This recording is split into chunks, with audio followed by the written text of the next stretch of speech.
Alhamdulillahi wa kafa.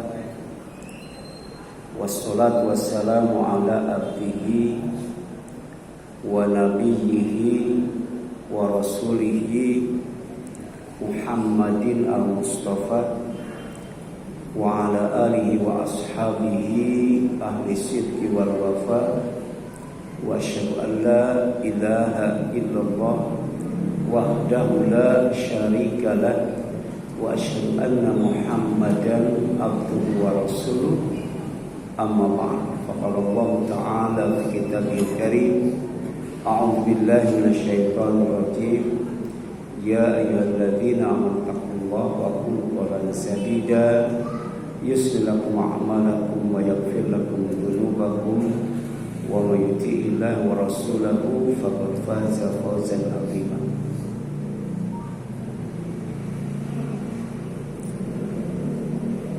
Ikhwat iman, ikhwan dan akhwatillah jamaah salat maghrib dan silaturahim Masjid As-Shalihin yang dirahmati dan dimuliakan oleh Allah Subhanahu wa taala. Puji dan syukur kita panjatkan kepadanya yang masih menghadirkan kita di tempat yang terbaik, yaitu salah satu rumahnya Masjid As-Shalihin, dalam rangka silaturahim dan kolaborasi sekaligus memakmurkan masjid untuk mendapatkan pengakuan sebagai orang yang beriman kepadanya, sebagai orang yang beriman kepada hari akhir, serta sebagai orang yang berharap untuk mendapatkan pengakuan dari Allah SWT yang layak mendapatkan hidayahnya, sehingga hidup tidak hanya aman tapi juga bahagia, sukses dan selamat, baik di dunia yang fana ini maupun di akhirat yang kekal abadi nanti. Malam ini kita akan mencoba mengaji dan mengkaji satu tema, yaitu makna orang asing dan orang yang menyeberang jalan, kaitannya dengan kehidupan di dunia ini.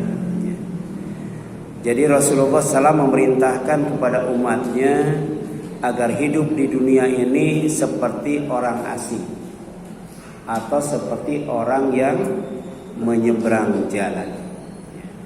Hadisnya dari Abdullah bin Umar. Semoga Allah meridhoi keduanya, yaitu meridhoi Abdullah bin Umar dan Umar bin Khattab.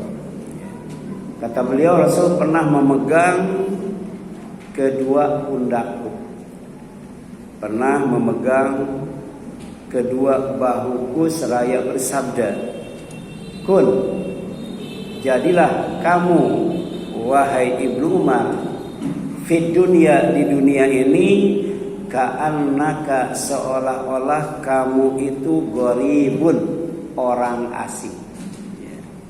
Atau seolah-olah kamu itu abiru sabilin, orang yang sedang menyeberang jalan." Ini pesannya singkat ya. Pesannya tuh padat, mudah diingat, tapi juga memikat, menarik perhatian, dan gampang untuk diingat.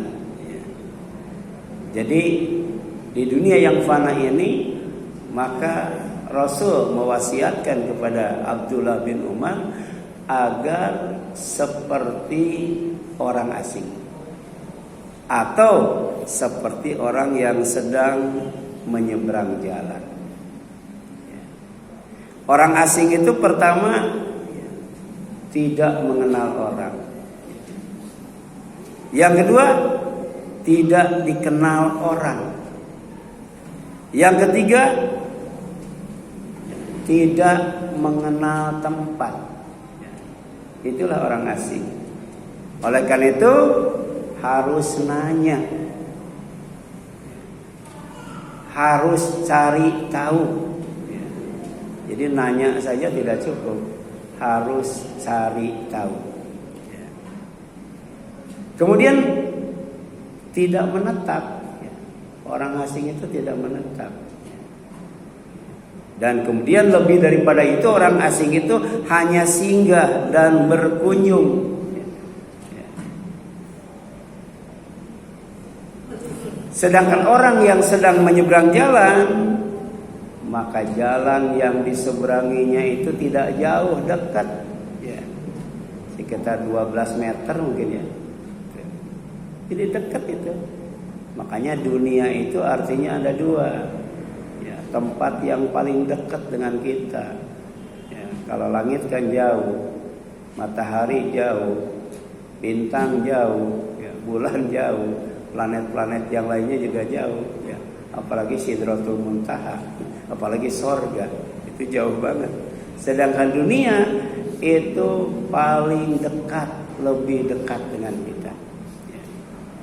Makanya banyak manusia yang tertipu dengan dunia, ya. Banyak manusia yang terpedaya dengan dunia, ya. Kemudian nyebrang jalan itu tidak lama, ya. 12 meter paling berapa menit, ya. Nggak sampai 1 jam kan, ya. Demikian pula hidup di dunia ini nggak lama, ya. Ya. Makanya ketika dikaitkan dengan waktu asar yang dijadikan sumpah oleh Allah, kalau manusia tidak memperhatikan waktu, manusia itu tidak peduli dengan waktu, manusia itu mengelalaikan waktu, manusia itu mengabaikan waktu, ya, maka akan menjadi manusia yang rugi, ya. Innal insana lafi khusr. Yang tidak rugi itu adalah, ya, orang yang memperhatikan waktu. Orang yang menggunakan waktu dengan sebaik-baiknya, ya. Dan yang dijadikan sumpahnya itu waktu asar, ya, waktu yang paling sebentar, dan itu adalah akhir daripada siang, mau menjelang malam itu, ya. Makanya yang tidak akan rugi itu orang yang beriman, ya, orang yang beramal soleh, dalam mengisi waktu dan menyikapi waktu itu. Ditambah orang yang saling menasehati, ya, dengan kebenaran, ya, kemudian dengan kesabaran dan dengan kasih sayang, ya. Tapi walaupun tidak jauh, ya, dekat banget dan tidak lama, sebentar banget, ketika menyeberang jalan itu harus hati-hati, ya, harus hati-hati. Maka takwa itu salah satu artinya adalah hati-hati, ya. Kamu harus hati-hati, ya, dengan perbuatan zalim. Karena zalim itu sejatinya akan menyebabkan kegelapan pada hari kiamat, ya. Jadi orang yang zalim itu orang yang berada dalam kegelapan, ya. Yang pertama, ya, karena jauh dari cahaya, ya. Yang kedua, cahayanya ada tapi buta, ya. Dan itu digambarkan oleh Allah, ya. Orang yang berpaling dari Al-Quran itu pertama akan disempitkan hidupnya, yang kedua akan dikumpulkan di alam mahsyar dalam keadaan buta, ya. Jadi cahaya ada tapi nggak mau melihat, ya. Ada orang yang bisa melihat tapi tidak ada cahaya, sama saja. Makanya hati-hati dengan perbuatan zalim. Apalagi perbuatan zalim itu bisa bikin bangkrut, ya. Jadi kita bawa pahala banyak dari ibadah dan amal soleh kita, dalam waktu yang sama kita juga bawa kezaliman yang lebih banyak dari ibadah dan amal soleh kita. Ketika dihisab, ya, maka kebaikan kita akan dipindahkan kepada orang yang kita zalimi. Tapi kalau masih ada kezalimannya, dosa orang yang dizalimi dipindahkan kepada kita, baru kemudian dilemparkan ke neraka. Rasul menyebutnya sebagai al-muflis, orang yang bangkrut itu, ya. Jadi harus hati-hati, lihat kanan, lihat kiri, ya. Bahkan harus mengikuti yang namanya zebra cross, kan. Tidak boleh tuh nyebrang sembarangan. Ada aturannya, walaupun dekat, walaupun sebentar. Dan kalau tidak ada zebra cross, ya disediakan, yaitu lewat jembatan, ya. Jadi kalau ada jembatan kemudian kita lewat bawah pasti ditegur. Ya. Atau ada zebra cross tapi kemudian nyebrang di tempat lain akan ditegur juga karena itu salah. Ya. Ya. Oleh karena itu wa kana Ibnu Umar radhiyallahu anhu yaqul, berkaitan dengan hadis ini ya, perintah Rasul agar hidup di dunia itu seolah-olah ya orang asing atau seolah-olah orang yang sedang menyeberang jalan. Kata beliau apa? Idza amsaita fala tantadirus sabah. Kalau kamu sedang berada pada waktu sore, jangan kamu tunggu waktu pagi. Ya. Jadi apa yang bisa dilakukan waktu sore lakukan. Ya. Jangan sampai nunggu waktu pagi. Bahkan faidha faragta fansab. Kalau sudah selesai melakukan satu pekerjaan, kerjakan pekerjaan yang lainnya. Ya, seraya atau sambil berharap kepada Allah Subhanahu wa taala kebaikan dari pekerjaan kita. Wa idza asbahta fala tantadiril masa. Dan jika kamu sedang berada pada waktu pagi, jangan sampai menunggu waktu petang. Ya. Makanya ada zikir pagi dan petang. Ya. Jadi kalau kita tidak melakukan apa-apa, minimal berzikir pada waktu pagi itu, pada waktu subuh itu. Ya. Demikian pula pada waktu petang. Ya. Atau paling tidak kita membaca Sayyidul Istighfar. Ya. Membaca Sayyidul Istighfar supaya mati dalam keadaan fitrah, ya. Mati dalam keadaan Islam, mati dalam keadaan husnul khatimah, mati tanpa membawa dosa, kesalahan, hadas dan najis, ya. Makanya orang mati itu dimandikan, diwudukan, karena akan menghadap Allah yang Maha Suci dan berharap dimasukkan ke surga, tempat yang suci, ya. Jadi tidak menunda-nunda waktu. Ini pesan Abdullah bin Umar. Jangan menunda-nunda waktu. Yang kedua, jangan menyia-nyiakan kesempatan. Karena kesempatan itu tidak pernah datang dua kali. Ya. Sebagaimana ungkapan hikmah, ya, itu menyebutkan mama ghafata, ya, bahwa yang telah lalu itu berlalu, tidak akan balik lagi tuh. Jadi kemarinnya lagi nggak bakal balik lagi. Ya. Sudah menjauh dari kita itu. Ya. Wal mu'ammalu ghaibun, sedangkan yang kita harapkan hari esok, lusa dan sebagainya itu masih gaib, belum tentu kita dapatkan. Ya. Nah, wa anta sa'atul lati anta fiha. Ya. Yang punya kamu yang berkaitan dengan waktu itu bukan waktu kemarin dan waktu yang akan datang, tapi waktu sekarang di mana kamu masih hidup. Ya. La tumidan na'inaika. Ya. Kemudian jangan sampai kamu menundukkan pandanganmu. Ya. Ya. Rendah diri, ya. Pesimis, ya.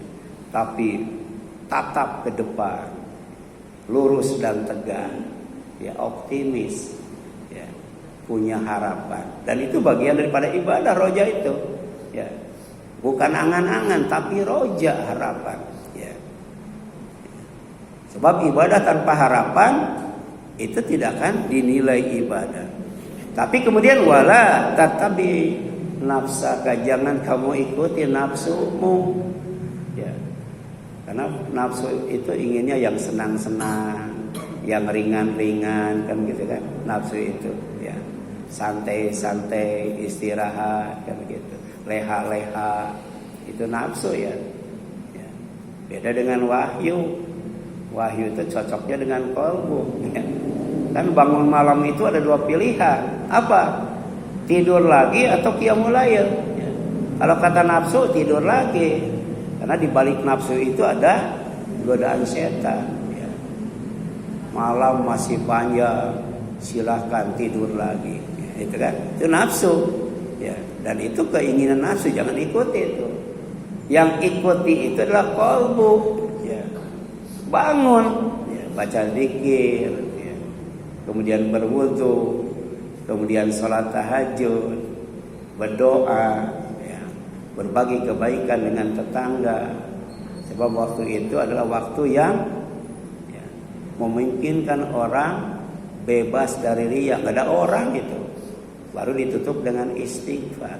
Ya.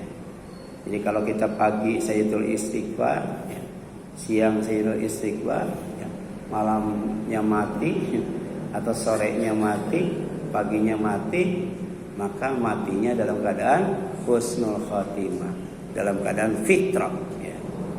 Jadi jangan ikuti nafsu, jangan menunda-nunda waktu, jangan menyia-nyiakan waktu. Ya. Bahkan kalau bisa bangun pertama itu langsung kita qiyamul lail walaupun 2 rakaat. Ya.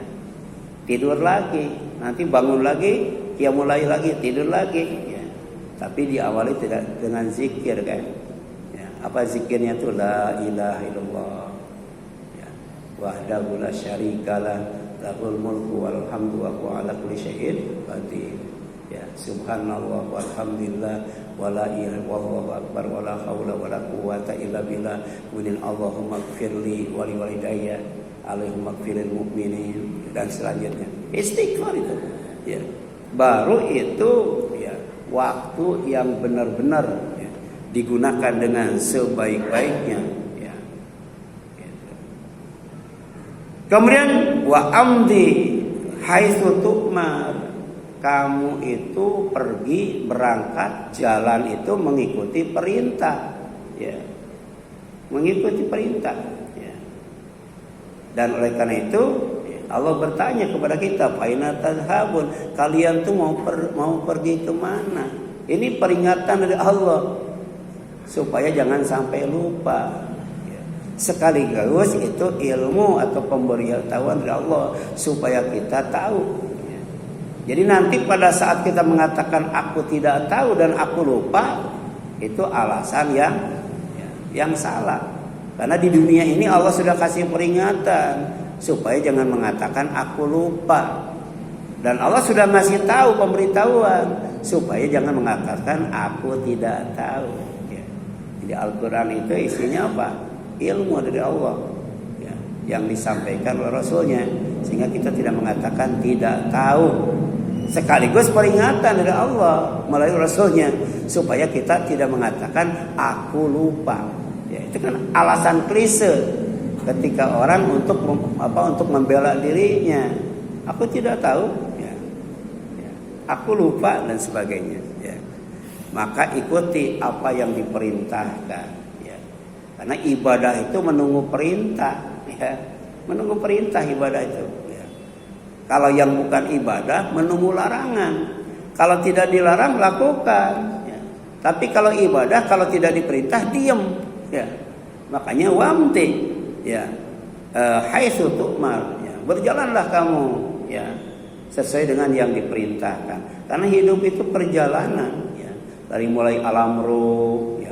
Alam rahim, alam kubur, alam dunia, alam mahsyar, sampai alam terakhir adalah surga atau neraka. Berjalan terus, ya, berjalan terus. Ya. Gitu. Jangan sampai kemudian ya, banyak diem. Ya. Dalam Al-Quran banyak itu ya, perintah untuk berjalan.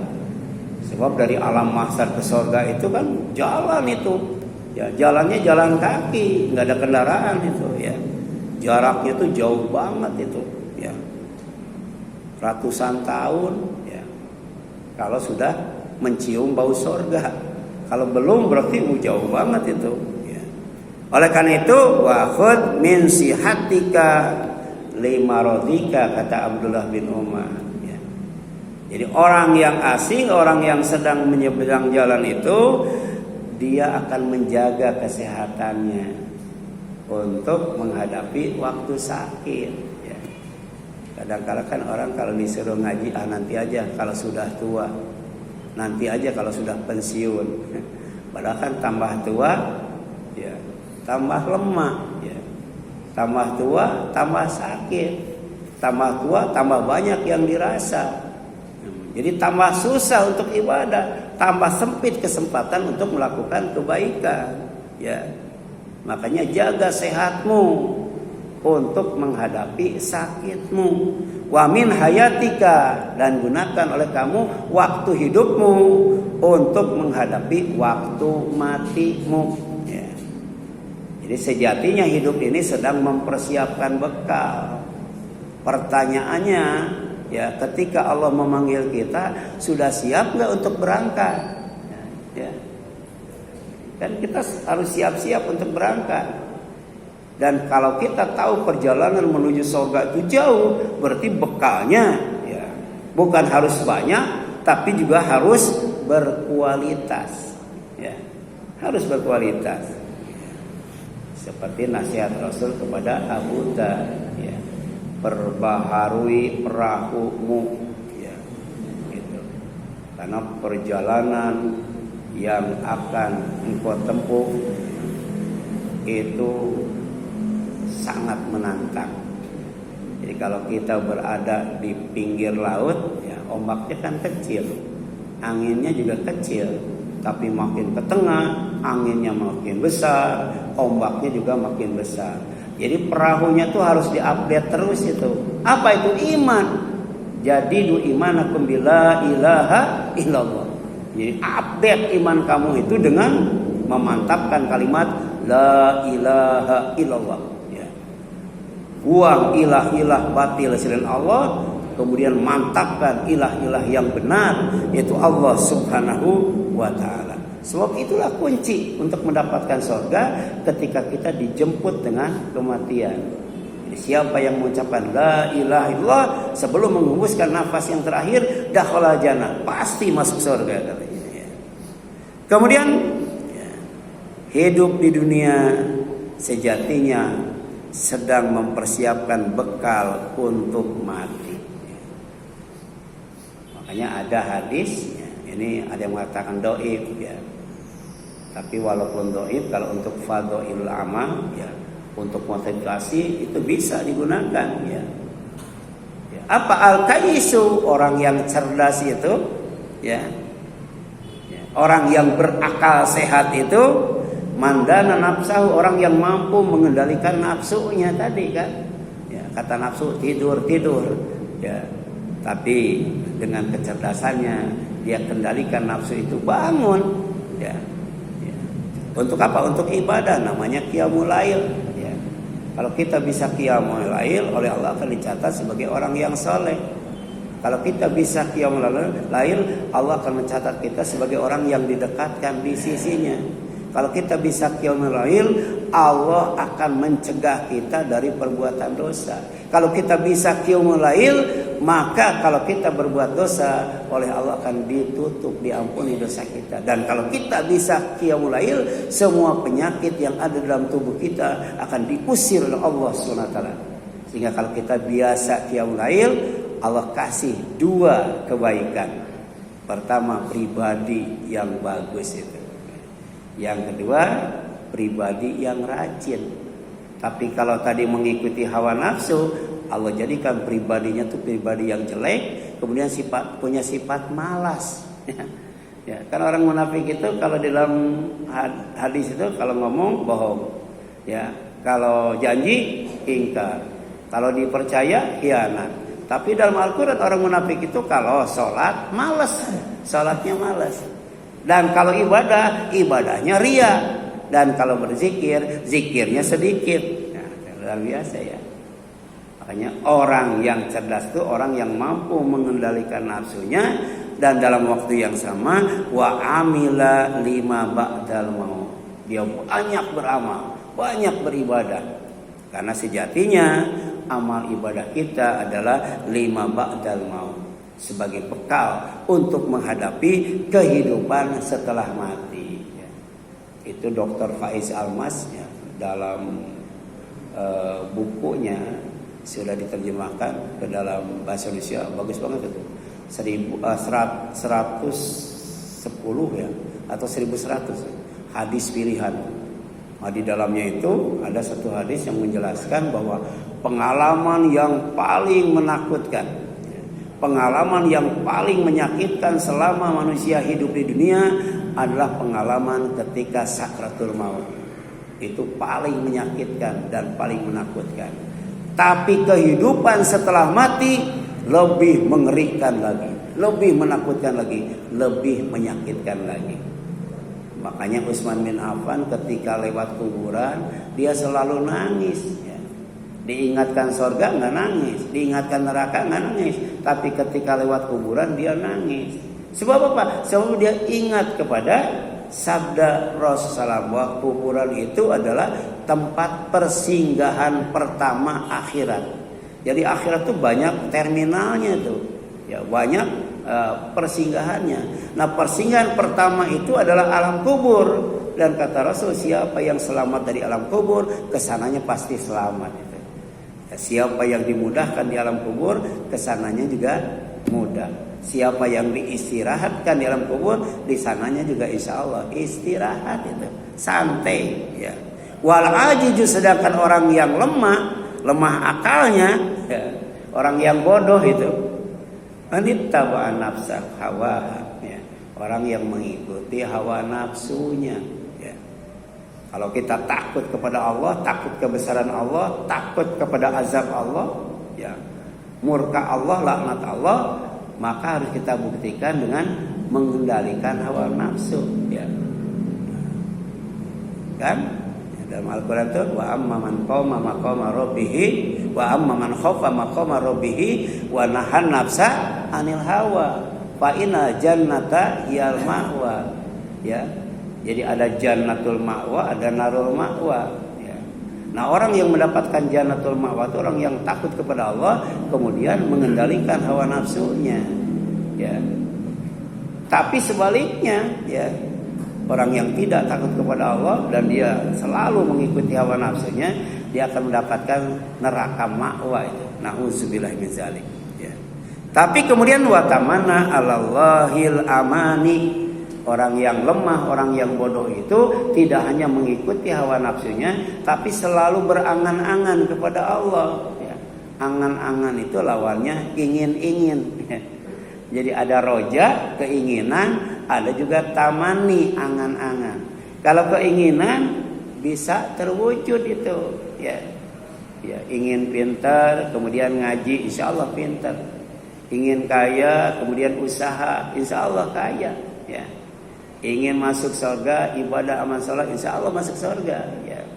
Tapi ada orang yang cuma angan-angan saja, ingin masuk surga tapi nggak ibadah, ya takut neraka tapi maksiat, nganggap setan sebagai musuh tapi jejak langkahnya diikuti. Itu namanya angan-angan, dan itu adalah sikap orang bodoh dalam menghadapi kehidupan di dunia ini.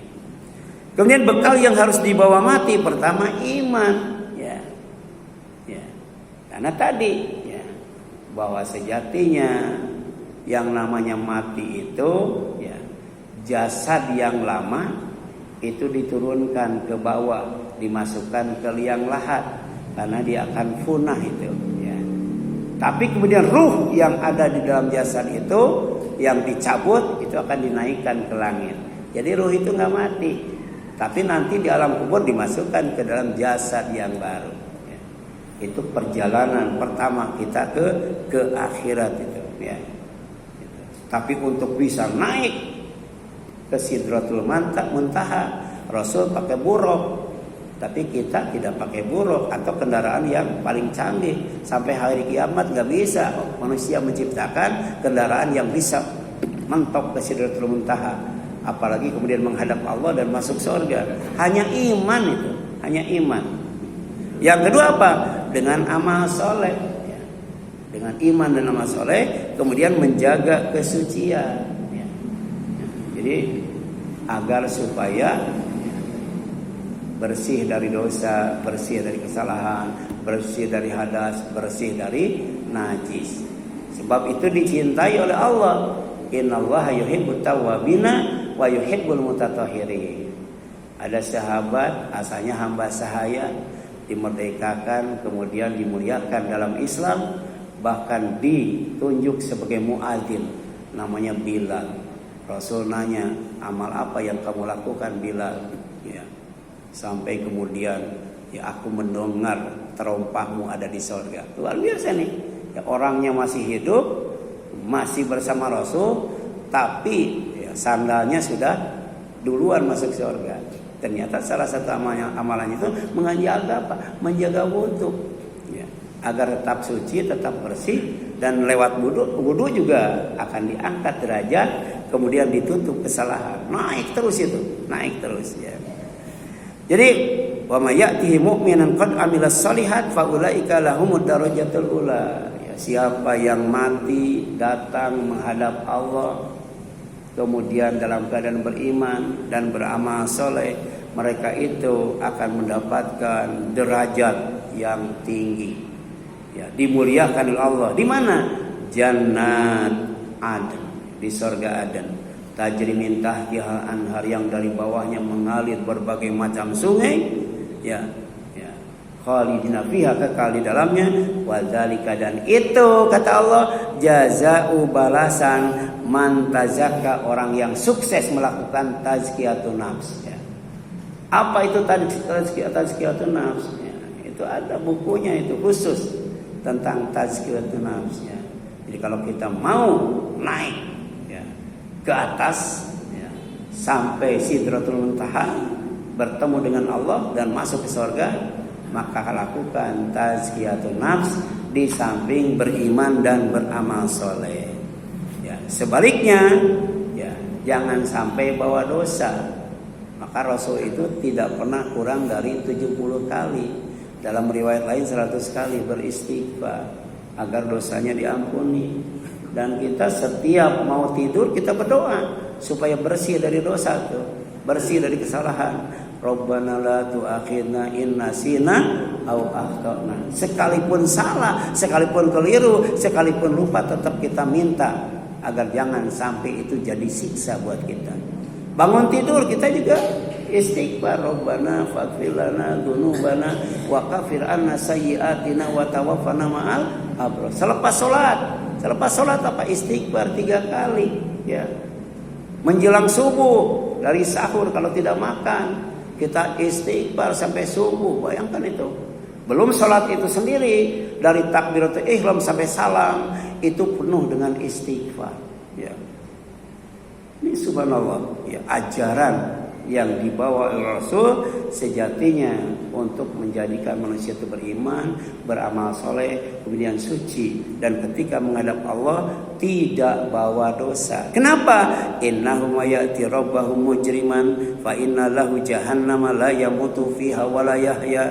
Sesungguhnya siapa yang datang kepada Tuhannya, yaitu kepada Allah, dalam keadaan berdosa, maka sungguh baginya adalah neraka jahanam. Dia tidak mati, terus merasakan azab Allah di dalamnya, dan tidak pula hidup. Kenapa? Karena tidak dapat istirahat. Bayangkan ya. Sorga itu ya hasunat murtafaqah, tempat istirahat yang paling sempurna, paling baik.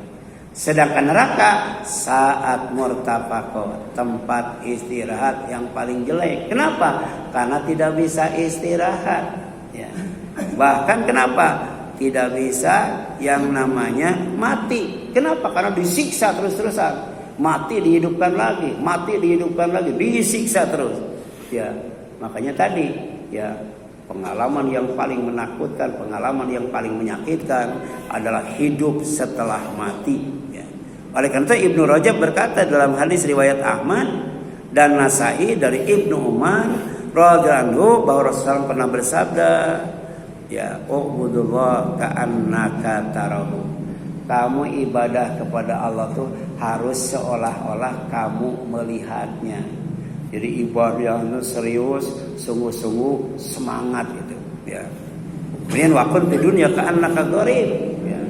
Jadilah kamu di dunia seperti orang asing, au abir sabil, atau seperti orang yang sedang menyeberang jalan. Makanya aslu fi qasril amal fi dunya, itu kata Ibnu Rajab. Hidup di dunia itu sejatinya adalah meringkas angan-angan. Jangan terlalu banyak angan-angan ya. Oleh karena itu orang yang zuhud itu, yang dicintai Allah dan manusia itu, dia tidak banyak yang diinginkan, tidak banyak yang tidak diinginkan. Jadi yang diinginkannya sedikit, yang tidak diinginkannya juga sedikit. Makanya gak bakal miskin, kaya terus. Karena keinginannya sedikit, yang tidak diinginkannya juga sedikit. Orang yang banyak keinginannya pasti miskin, ya. Jadi makin banyak hartanya, makin banyak keinginannya. Sehingga uang 1 miliar nggak cukup, 1 triliun nggak cukup, 273 triliun juga nggak cukup, nggak cukup bertriliun. Kenapa? Karena tadi dia tidak zuhud. Zuhud itu zadut takwa, orang yang selalu berbekal dengan ketakwaan. Ya. Kemudian hidayatullah, selalu berpedoman kepada petunjuk Allah. Baru kemudian daknya itu darussalam. Dia akan masuk ke sebuah tempat yang penuh dengan kenyamanan, keamanan, keselamatan, kesejahteraan. Di mana? Di sorga. Itu yang namanya zuhud. Dan ini bagian daripada menyikapi dunia seolah-olah sebagai orang asing atau sebagai orang yang sedang menyeberang jalan. Wallahu a'lam. Ya, itu barangkali yang dapat disampaikan. Sekian demikian, mohon maaf apabila ada kesalahan. Ya, qul qouli hadza wa astaghfirullakum. Ya, wassalamualaikum warahmatullahi wabarakatuh.